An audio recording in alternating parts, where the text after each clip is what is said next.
वैसे तो विधानसभा चुनाव में अभी 6 महीने का वक्त है, लेकिन उत्तर प्रदेश का विधानसभा चुनाव है, मतलब पूरे देश का चुनाव।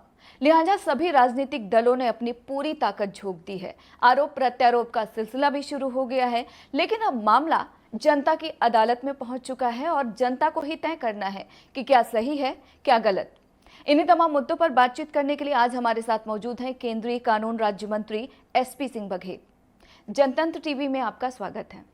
जन आशीर्वाद यात्रा आपने निकाला, उस दौरान आपने मोदी सरकार की जो कार्यशैली थी, जो नीतियां थी, उसके बारे में आपने जनता को बताया और साथ ही आपने ये भी कहा कि भारत सरकार, मोदी सरकार ये चाहती है कि दलित और पिछड़ों का उत्थान हो, इसके लिए संकल्पित है। लेकिन मायावती और अखिलेश यादव कहते हैं कि बीजेपी राज में ही दलितों और पिछड़ों के साथ सबसे ज्यादा शोषण हुआ है। जैसा मोदी जी ने प्रधानमंत्री बनते ही दो शब्द दिए थे जो पार्टी की नीति रीति सिद्धांत कार्यक्रम प्रदर्शित करते थे, वो थे सबका साथ सबका विश्वास। फिर जैसे ही 19 में पुनः प्रधानमंत्री बने तो उन्होंने कहा सबका साथ सबका विकास सबका विश्वास। इस बार लाल किले की प्राचीर से 15 अगस्त को उन्होंने कहा है सबका साथ सबका विकास सबका विश्वास एवं सबका प्रयास। तो इसमें दलित पिछड़े वाली बात नहीं आती है। वो कश्मीर से लेकर कन्याकुमारी तक, वो कच्छ से लेकर कामरूप तक देश की महान जनता के विकास के लिए और उनके कल्याण के लिए कार्य कर रहे हैं। जहाँ तक अखिलेश जी ने या मायावती जी ने जो कहा है कि दलितों का और पिछड़ों का शोषण हो रहा है, तो मैं उनसे कहना चाहूँगा कि पहली बार हिंदुस्तान की राजनीति में पिछड़े वर्ग के 27 मंत्रियों को मंत्रिपरिषद में शामिल किया गया है। इसी प्रकार से एक बड़ी भारी संख्या दलित समाज के लोगों को भी मंत्री बनाया गया है, ट्राइबल्स के भाइयों को भी बनाया गया। और पहली बार, कई बार आप लोग कहते हैं हम लोग हर बात पे पहली बार कहते हैं, वो हमारा रिकॉर्ड है। पहली बार 11 महिलाओं को मंत्रिमंडल में शामिल किया गया। और पहले जब मैं देखा करता था तो जैसी महिला मंत्री बनती थी तो उनके हिस्से में बाल विकास, महिला पुष्टाहार, बाल कल्याण, महिला कल्याण आदि ही हिस्से में आती थी। आज आप देख रहे होंगे कि वित्त मंत्री भी महिलाओं के हिस्से में आया है, रेल में भी हैं, स्वास्थ्य में भी हैं, एमएसएमई में भी हैं, कॉर्पोरेट विभाग में भी हैं, विदेश में भी हैं। तो सभी का प्रतिनिधित्व दिया है। 7 सिस्टर्स हमारी हैं नॉर्थ ईस्ट की। आप देख रहे होंगे कि छोटे राज्य हैं, लेकिन वहाँ से भी कैबिनेट दी गई है। मेरे अपने कैबिनेट मंत्री त्रिपुरा राज्य से आते हैं, जहाँ पर 2 ही लोकसभा हैं, लेकिन वो कैबिनेट मंत्री हैं। तो मोदी जी ने एक रेनबो काउंसिल बनाई है, एक खूबसूरत गुलदस्ता बनाया है। खूबसूरत गुलदस्ता वो होता है जिसमें हर रंग का फूल हो, हर किस्म का फूल हो, हर प्रकार की खुशबू का फूल हो। तो अगर मायावती जी ये कहती हैं कि पिछड़े और दलितों का, तो 27 बैकवर्ड के मंत्री अति पिछड़े वर्ग के बनाना अगर पिछड़ा उत्पीड़न है। भारी संख्या में दलित भाइयों को वीरेंद्र जी कैबिनेट मंत्री बने हमारे देश में। तो गवर्नर कई लोग हैं, थावरचंद जी गहलोत गवर्नर थे, अभी आगरा की ही दलित समाज की बेटी उत्तरांचल की गवर्नर थी। मैं ऐसे बोलूँगा तो बहुत बड़ा रिकॉर्ड है। सबसे ज़्यादा भारतीय जनता पार्टी में पिछड़े मंत्री हैं, पिछड़े गवर्नर हैं, पिछड़े एमएलए हैं, पिछड़े एमपी हैं, पिछड़े एमएलसी हैं, पिछड़े मेयर हैं। इसी प्रकार से भारतीय जनता पार्टी में सभी पार्टियों की तुलना में सबसे ज़्यादा दलित लोकसभा में है, राज्यसभा में, विधानसभा में, विधान परिषद में, आयोग में है, निगम में है। और इवन राष्ट्रपति, महामहिम राष्ट्रपति की जो सबसे बड़ी कुर्सी है, उस पर भी भारतीय जनता पार्टी के ही जो कभी कार्यकर्ता रहे, परम आदरणीय कोविंद जी सबसे बड़ी कुर्सी पर विराजमान है। बल्कि एक मोदी जी ने एक राजनीतिक अंत्योदय किया है। जनसंघ की गठन के समय पंडित दीनदयाल उपाध्याय जी का जो मानव एकात्मवाद है और जो अंत्योदय है, तो हम बचपन में सुनते थे अंत्योदय। मैंने अपने पिताजी से पूछा कि क्लिष्ट शब्द है, मुझे समझ में नहीं आ रहा, बहुत छोटा था जब। तो उन्होंने कहा था कि नहीं, वो अंतिम व्यक्ति के चेहरे पे मुस्कान आए, इसको अंत्योदय कहते हैं। तो ये था सैद्धांतिक रूप से। तो मोदी जी ने अंतिम व्यक्ति के चेहरे की मुस्कुराहट को खिलखिलाहट में बदला है। 12 रुपये का बीमा, 3 नए पैसे रोज लगते हैं। कुछ देवी आपदा में अगर मृत्यु होती है तो 2 लाख मिलेंगे। 330 रुपये का बीमा है, 90 पैसे प्रतिदिन के हिसाब से आता है, उसमें सामान्य मौतों पर भी 2 लाख रुपए मिलेंगे। तो अंतिम सीढ़ी पे खड़े हुए व्यक्ति को शौचालय दिया है, आवास दिया है, और आयुष्मान कार्ड के तहत 5 लाख रुपए का उसका चिकित्सा उसकी पुण्य सितारा अस्पतालों में हुआ करेगी। आने वाले समय में विधानसभा चुनाव है, तो ऐसे में आपको क्या लगता है कि केंद्र सरकार की ऐसी कौन सी उपलब्धियां हैं जिसका फायदा आप लोगों को मिलेगा? एक्चुअली बयान आपका इंटरव्यू 2.5 घंटे का हो जाएगा अगर मैं केंद्र सरकार और राज्य सरकार की लोक कल्याणकारी योजना या गरीब कल्याणकारी योजनाओं का बखान करने लगा, क्योंकि मैं केवल योजना का नाम नहीं लेता हूँ। फिर मैं पात्र कौन हो सकते हैं, किस उम्र के लोग भर सकते हैं, उसमें कौन सा प्रमाण पत्र लगेगा, क्या डॉक्यूमेंट लगेंगे, फिर उसका बेनिफिट क्या होगा, वो लंबी बात हो जाएगी। लेकिन केंद्र सरकार की लाभकारी योजनाएं, राज्य सरकार की लाभकारी योजनाएं और बूथ अध्यक्ष से लेकर राष्ट्रीय अध्यक्ष संगठन के जो परिश्रम की पराकाष्ठा से पसीना बहा रहे हैं, उससे उत्तर प्रदेश में जरूर कमी खिलेगा। मैं खुद ही पूछना चाहता हूं कि गांव में खेतों में शौच करती हुई महिला को किस प्रधानमंत्री ने नहीं देखा था। फिर ये चौमासा में इसको कहता हूँ गांव की भाषा में, ये जो बरसात के मौसम होता है, फिर वो एक मेड़ होती है खेत पे, ऊंचाई पानी भर जाता तो उस पर बैठा करती थी। फिर मैं अक्सर देखा करता हूँ गांव की से निकलने वाली सड़क पर महिलाएं शौच के लिए बैठा करती हैं। फिर उसी गांव का कोई व्यक्ति निकल रहा है या रोशनी वाली कार हेडलाइट वाली निकलती थी तो अचानक उनको खड़ा होना पड़ता था। ये नारकी दृश्य मैंने देखा है, सभी प्रधानमंत्रियों ने देखा होगा। लेकिन एक संवेदनशील धड़कता हुआ दिल सब पे था, उसमें संवेदनशीलता की कमी थी। मोदी जी ने शौचालय दे करके एक इज्जत घर उसको नाम दिया है। और मैं पुलिस में रहा हूँ, मैं अक्सर देखता था कि बलात्कार की जो तहरीरें आती थी उसमें 90% तहरीरें ये आती थी कि शौच करती हुई महिला के साथ ये छेड़खानी अथवा गलत काम हुआ है, क्योंकि महिलाएं सूर्योदय से पहले और सूर्यास्त के बाद अंधेरे में जाती थी। बदमाश इसका भी फायदा उठाते थे। आप देख रहे होंगे कि इस प्रकार से बलात्कारों में भी कमी आई है, क्योंकि ये शौचालय में से उन्हें बाहर नहीं जाना पड़ रहा है। इसके अलावा अगर आपकी बात करें सर, तो आप आगरा के सांसद हैं, केंद्र में मंत्री हैं। आगरा के अगर लोगों की बात करें तो बैराज और एयरपोर्ट की मांग लंबे समय से वो कर रहे हैं। क्या आपको लगता है कि उम्मीदें पूरा होंगी? जायज़ मांगे हैं और होना भी चाहिए। और जो सिंचाई विभाग के लोग अथवा अंडरग्राउंड वाटर के जो एक्सपर्ट हैं, एक बार एमएलए एमपी ना भी मांगे तो ये उनका काम है, जो लाखों रुपए की तनख्वाहें लेते हैं। गिरता हुआ भूजल स्तर देश की एक बड़ी समस्या है। मैं जब आगरा आया था तो वाटर वर्क्स का पानी छत पे चढ़ जाता था। एक दिन नहीं चढ़ा तो हम टिल्लू लेकर के आए, फिर टिल्लू ने काम करना बंद कर दिया तो इस जेट पंप आगरा का ही निर्मित होता है, वो हम उन लोगों के घरों में होता था। फिर उसके बाद समर सिविल आई तो समर सिविल भी काम करना बंद कर रही है। तो गिरता हुआ भूजल स्तर बड़ी समस्या है। संयोग है कि आगरा के पास यमुना जी हैं, बहुत सा पानी रन ऑफ हो जाता है। अगर बैराज वहाँ पर बनता है तो गिरता हुआ भूजल स्तर उठेगा, पानी का स्वाद ठीक होगा। ताजमहल की नींव जो लकड़ी की है उसको नमी की आवश्यकता है, ऐसा वैज्ञानिक कहते हैं, वो होगा। जल विहार और जल क्रीड़ाएँ होंगी। और किसी भी देश ने और शहर ने अगर उसके पास नदी है तो जो उसका रिवर फ्रंट का लेकर के उन्होंने अपने पर्यटन को बढ़ाया। उदाहरण तौर से माननीय प्रधानमंत्री जी ने मुख्यमंत्री रहते हुए अहमदाबाद की साबरमती को इतना सौंदर्यीकरण कर दिया है कि अमेरिका और जापान के राष्ट्रपति आते हैं तो एक विजिट वहाँ पर होती है। तो इस मामले में उत्तर प्रदेश के मुख्यमंत्री जी ने स्पॉट विजिट की थी। शुरू में ये हुआ कि रबर का वहाँ पर डैम बने, फिर बाद में पता किया गया, विशेषज्ञों ने कहा कि वो सफल नहीं होगा। तो मेरी मुख्यमंत्री जी से बात की थी, वो चिंतित हैं और एक कंपनी को डीपीआर बनाने के लिए और रिसर्च करने के लिए कहा गया है। हम शीघ्र ही बैराज बनाएंगे। उसके पूर्व सरकारों में, कांग्रेस की सरकार में, जनता पार्टी की सरकार में बैराज के कई शिलान्यास हुए हैं, उद्घाटन नहीं हुआ। तो अप स्ट्रीम और डाउन स्ट्रीम के चक्कर में वहाँ के राजनीतिक लड़ते रहे।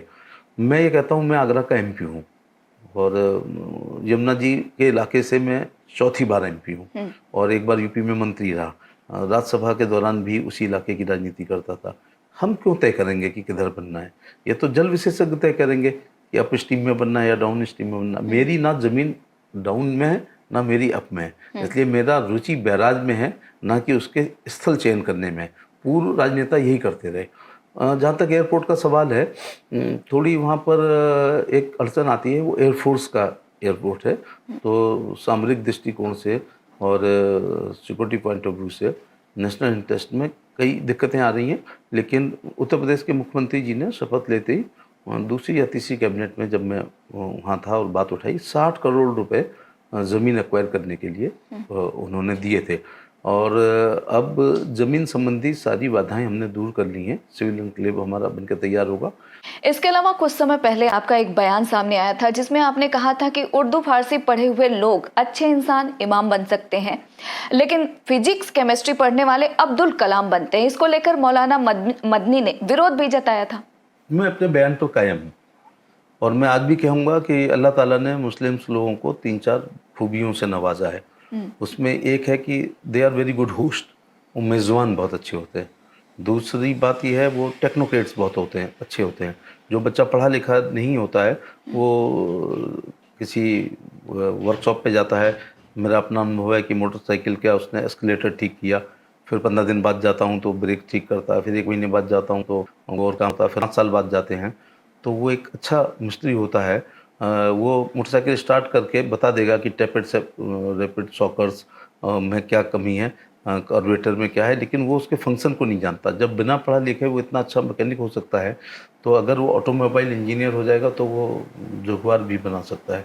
तो तीसरा ये पोइट्री सेंस है, एक अच्छे शेर को पकड़ते हैं, रिक्शे वाले भी पकड़ते हैं और सब्जी बेचने वाले भी पकड़ते हैं, ऐसा उनको है। जबकि जरूरी नहीं है वो उर्दू अरबी फारसी जाने, ये पोइट्री सेंस है। एक बहुत मैं हमेशा कहता हूँ कि जो ज़कात होती है वैलिड इनकम का लोग देते हैं, तो उसका एक बड़ा पैसा मदरसों के निर्माण में और उसकी शिक्षा के लिए जाता है। मैं उसके खिलाफ नहीं हूँ, लेकिन मैं ये कहना चाहूँगा when at Rome do as Romans do. आगे बढ़ने का तरीका गुड क्वालिटी एजुकेशन से ही है। अब हमें विश्व स्तर पर कंपटीशन में जाना पड़ता है। तो हमारे आईआईटीज़ हैं जो दुनिया के अच्छे हैं, हमारे दुनिया में कहीं ऑपरेशन कराओगे तो हमारे एक डॉक्टर हमारा ज़रूर होगा। अभी आप देख लीजिएगा कि नई शिक्षा नीति मोदी जी की उसमें आया है, तो उसमें जॉब ओरिएंटेड भी रहेगा। अगर मदरसे में पढ़ें अच्छी बात है, मदरसे पढ़ेंगे, एक 3 भाषाओं का ज्ञान होगा। भाषाएं सभी अच्छी होती हैं, साहित्य सब में अच्छा होता है, लेकिन अगर उसमें फिजिक्स केमिस्ट्री मिला के पढ़ेंगे तो अब्दुल कलाम हो जाते हैं। फिर जब अब्दुल कलाम हो जाते हैं तो हिंदू मुस्लिम के चश्मे से देश का कोई नागरिक उनको नहीं देखता। मैं आज तो मोदी जी की फ़ोटो बच्चों के स्टडी रूम में है। मेरे फादर के ज़माने में गांधी होते थे, भाइयों के ज़माने में अन्य नेता होते थे, लेकिन बीच का एक कालखंड ऐसा आया है कि बच्चों के पढ़ाई के कमरे में नेताओं की जगह खिलाड़ी हो सकते हैं, फिल्म स्टार्स हो सकते हैं, हॉलीवुड बॉलीवुड के हो सकते हैं, लेकिन लीडर नहीं था। लेकिन अब्दुल कलाम साहब के चित्र मैंने बच्चों के साथ देखे और जिस दिन उनकी डेथ हुई है मैं आगरा में था। मृत व्यक्ति कभी देखता नहीं है कि कौन आया कौन नहीं आया, लेकिन एक उनको श्रद्धांजलि देने के लिए मैं आगरा से यहाँ चल के आया और मैंने देखा कि ऊंचे पजामे वाले, टोपी और दाढ़ी वाले लोग कम थे। स्कूली बच्चे दिल्ली के थे जो 1-1 किलोमीटर लाइन में लग करके और अपनी पॉकेट के खर्च में से एक छोटा सा गुलाब खरीद करके उन्होंने अपनी श्रद्धांजलि व्यक्त की। ये शिक्षा का महत्व है। मैं आज भी कहना चाहूँगा कि लोग अब्दुल्ला बुखारी और अहमद बुखारी जी को भूल सकते हैं, जामा मस्जिद के पेश इमाम को भूल सकते हैं, लेकिन सर सैयद अहमद को नहीं भूलेंगे, क्योंकि उन्होंने अलीगढ़ मुस्लिम विश्वविद्यालय की संरचना करके शिक्षा के क्षेत्र में एक बड़ा काम किया है, जिसकी कल तारीफ माननीय प्रधानमंत्री जी ने भी की है और प्रधानमंत्री जी ने अलीगढ़ के एलुमनाइज के साथ वार्ता भी की। वक्त हुआ है एक छोटे से ब्रेक का। ब्रेक के बाद भी हम बात करेंगे केंद्रीय कानून मंत्री एसपी सिंह बघेल से। ब्रेक के बाद आपका स्वागत है। असदुद्दीन ओवैसी उत्तर प्रदेश के चुनावी मैदान में है। 100 सीटों पर चुनाव लड़ने का उन्होंने ऐलान भी किया है, लेकिन विपक्ष ये आरोप लगा रहा है कि ओवैसी भाजपा की बी टीम है। क्या आपको लगता है? नहीं, भारतीय जनता पार्टी की बी टीम क्यों है? लोकसभा में जब अपने मुखार बिंदु से, क्योंकि वो वोट काटने के लिए ही आते हैं, ऐसा कहा जा रहा है। बल्कि ये कहा जाए कि ओबीसी के वोट अखिलेश क्यों काटते हैं?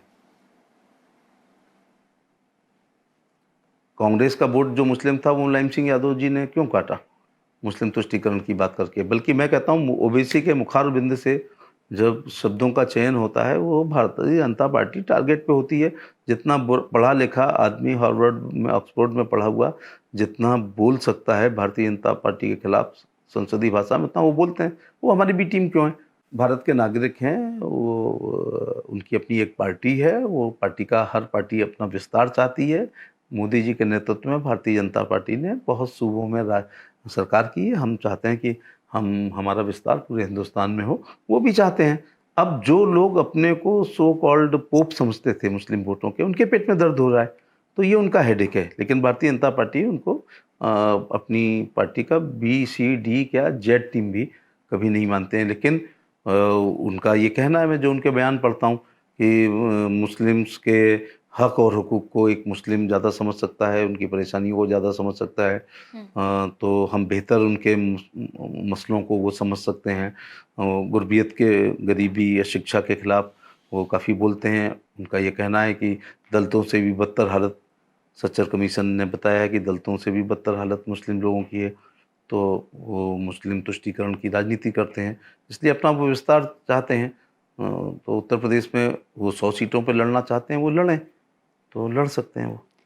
अगर यूपी चुनाव की बात करें तो ओवैसी है, आम आदमी पार्टी है, सपा बसपा कांग्रेस पार्टी है। क्या आपको लगता है कि अगर ये वोट डिवाइड होगा, बटेगा, तो इसका सीधा फायदा भाजपा को देखिए, होगा? ये सोच करके कि राजनीति भारतीय जनता पार्टी नहीं कर रही है।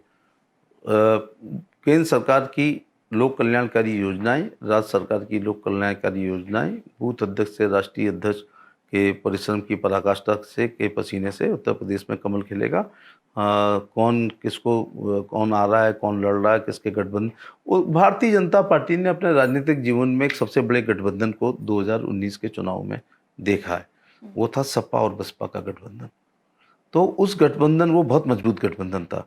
वोट ट्रांसफ़र करने की क्षमता अखिलेश यादव में भी है और मायावती में जी में भी है, ऐसा मैं स्वीकार करूँगा। लेकिन फिर जनता ने ये कहा कि ऐसा आखिर प्रधानमंत्री जी ने क्या गलत काम किया है कि एक दूसरे को गाली देने वाली पार्टियां आपस में मिल रही हैं। तो यूपी में क्या होता था, तुम सब सपा फिर बसपा, फिर सपा फिर बसपा, फिर सपा फिर बसपा। तो मैंने कहा था कि तुम सम पुरुष ना मौसम नारी, यूपी लूटो बारी बारी। तो इस तर्ज पर यूपी की राजनीति हो रही थी। फिर 14 में मोदी जी का आगमन हुआ राष्ट्रीय राजनीति में, तो लोग, और जब 2014 में 73 एमपी आए, तो उत्तर प्रदेश की महान जनता को विश्वास हुआ कि सपा का विकल्प बसपा, बसपा का विकल्प सपा नहीं है, बल्कि भारतीय जनता पार्टी भी एक मजबूत विकल्प हो सकता है। और 17 में 325 से ऊपर हमारे विधायक आए, जो एक ऐतिहासिक बात है। और फिर सपा बसपा गठबंधन में भी 62-63 सांसदों का आना एक बहुत बड़ी उपलब्धि है। इसलिए कौन किससे मिल रहा है, किससे क्या हो रहा है, ये डर निकल चुका है। अखिलेश यादव ने तंज कसते हुए बीजेपी पर कहा है कि योगी जी को चुनाव चिन्ह बुलडोजर रख लेना चाहिए। दर्द का इजहार किया उन्होंने अपना। बुलडोजर का निर्माण 2 कामों के लिए हुआ है। एक बुलडोजर का काम ये हुआ है कि विकास के लिए हुआ है कि सड़क बनाए, निर्माण कार्य करे। एक बुलडोजर का काम विध्वंस भी है। तो माननीय अदालत के आदेशों के अनुपालन में जिन क्रिमिनल्स लोगों के खिलाफ माननीय अदालत ने आदेश दिए हैं, योगी आदित्यनाथ उन पर बुलडोजर चलने, संयोग है कि वो अतीक अहमद की गैर कानूनी संपत्ति है, या मुख्तार अंसारी की गैर कानूनी संपत्ति है, या अफजल अंसारी की है, या और भी ऐसे हो सकते हैं। तो ये उनको ये माफ़ी मांगनी चाहिए अखिलेश यादव जी को कि उनके कार्यकाल में अवैध निर्माण हुए हैं, अवैध संपत्ति इकट्ठी हुई है, और एक अपराध से पैदा हुआ पैसा इनमें लगा है। तो माननीय अदालत से ऊपर ना हम हैं, ना योगी जी हैं, ना कोई सरकार है। जो भी है, ये 82-83 एक होती है, summon summon summon, bailable warrant, bailable warrant, bailable warrant, then non bailable, non bailable, non bailable, then इसके बाद 82, इसके बाद 83, इसके बाद आप एब्सकॉन्डर हैं, तो संपत्ति जब्त हो रही है। और वो एक कानून बना है, उसकी वजह से बुलडर से चल रहा है। तो चुनाव चिन्ह तो कमल ही रहेगा, कमल ही खिलेगा। बुलडोजर का प्रयोग जहाँ जहाँ कानून के दायरे में रह करके योगी आदित्यनाथ जी को करना है, वो करेंगे। आखिरी सवाल, भारतीय जनता पार्टी पर हमेशा से ही धर्म के नाम पर सियासत करने का आरोप लगता रहा है, लेकिन अब अखिलेश यादव ने कृष्ण के नाम पर अपने एजेंडे को आगे बढ़ाने का संकेत दिया है। इसे आप कैसे देखते हैं? इसको मैं ऐसे देखता हूँ कि दीनदयाल जी ने कहा था कि एक दिन कांग्रेसी लोग अपने सूट के ऊपर जनेऊ पहनेंगे। उनका ये कथन एक दूरदृष्टा, भविष्यवक्ता, राजनीतिक विचारक और चिंतक की वजह से सही था। अब अभी वैष्णो देवी होकर के आए हैं, और पिंडियों के बारे में जो उनका बयान है, तो कईयों के पर्सनैलिटी पर सूट ही नहीं करता है कि ज़िंदगी भर इश्क में डूबे रहे मामू, और आखिरी समय क्या खाक मुसलमान होंगे। तो अखिलेश यादव लोहिया ने क्या कहा था, अखिलेश यादव जी को सुनना चाहिए। राजनीति एक अल्पकालीन धर्म है, धर्म एक दीर्घकालीन राजनीति है।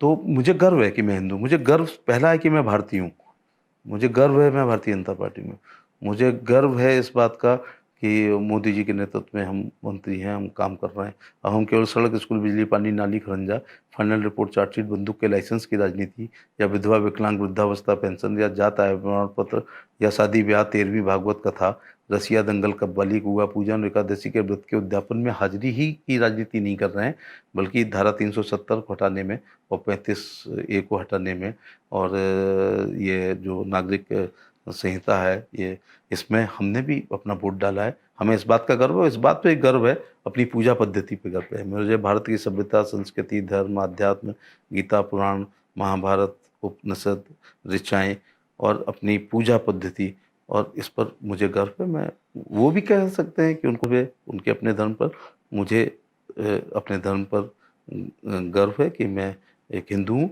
और उसके साथ भारत एक सेकुलर कंट्री है, सबको कानून के दायरे में रहते हुए अपनी पूजा पद्धति का अपनाने का पूरा हक है। तो देर आए दुरुस्त आए।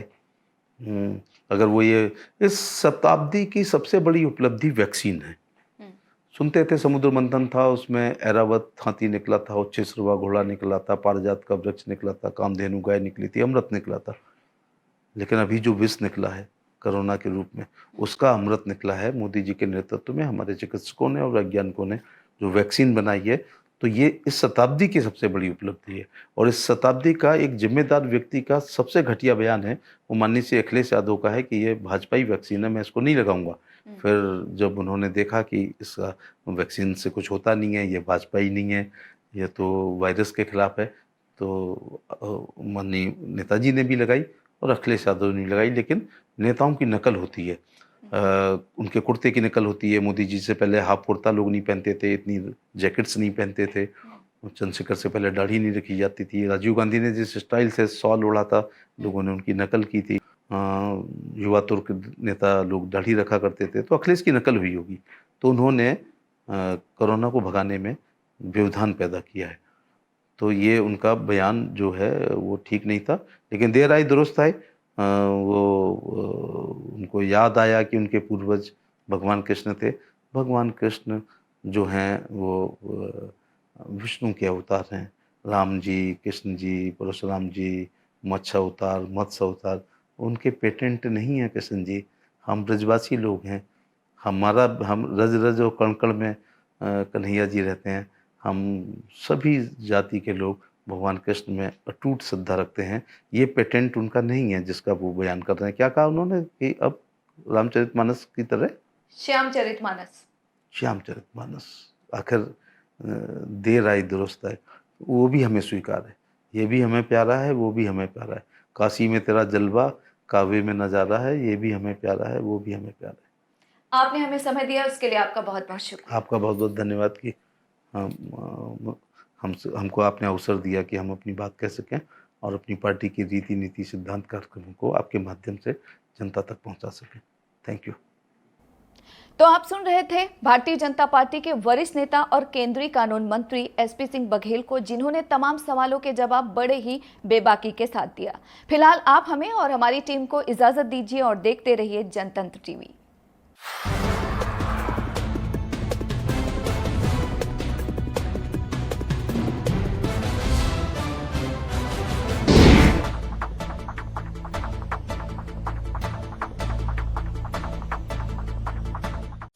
खबरों के निष्पक्ष विश्लेषण के लिए सब्सक्राइब करें Jantantra TV and press the bell icon. Never miss any update.